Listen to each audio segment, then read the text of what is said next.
এক নম্বর কথা হলো, আমার দেশের একটা দল আছে, সেই দল হইল মুনকিরিনে হাদিস, হাদিস অস্বীকারীদের দল। ঠিক না ব্যতিক্রম?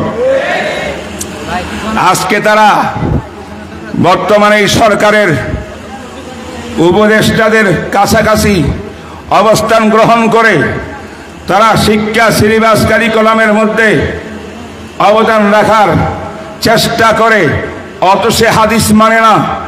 এমন বেঈমানদের শিক্ষা কারিকুলাম বাংলার জমিনের কোন মুসলমান মানে নিবে না। ঠিক না ব্যতিক্রম?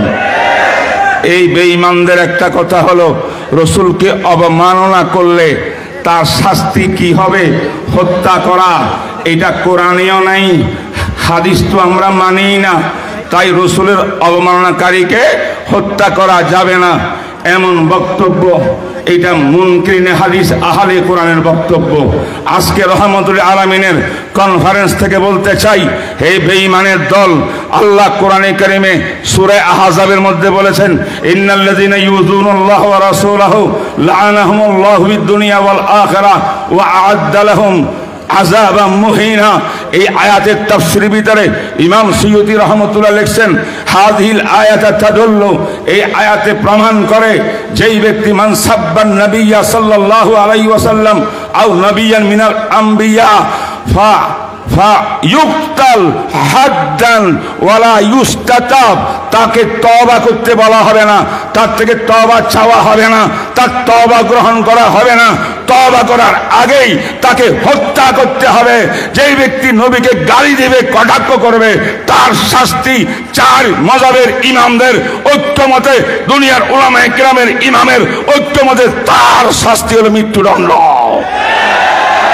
মুসলমান যদি থাকতো আর কটাক্ষ করলে তাহলে কাফের মুরতাদ, কিন্তু মুরতাদকে হানাফি মাযহাবে তওবা করার সুযোগ দেয়, কিন্তু রাসূলকে যারা গালি দিয়ে মুরতাদ হবে তাদেরকে তওবা করার সুযোগও নাই, হদ দণ্ড বিধি হিসাবে তাকে হত্যা করতে হবে।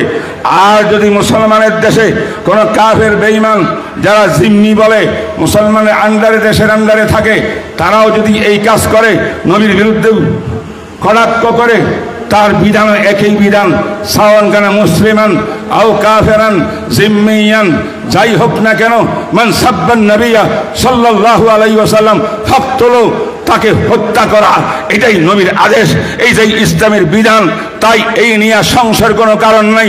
মুনকিরিনে হাদিসের দল, আহলে কোরআনের দল এখানে ঘোলা পানিতে মাছ শিকার করিয়া এই সমস্ত বেঈমানদের ব্যাপারে কিছুটা তারা সুযোগ দিয়া দেবে, এই সুযোগ উলামায়ে হক্কানির সামনে চলবে না। স্পষ্ট ঘোষণা, সমস্ত ইমামদের ঐক্যমতে তার শাস্তি হলো মৃত্যুদণ্ড, মৃত্যুদণ্ড, মৃত্যুদণ্ড, মৃত্যুদণ্ড।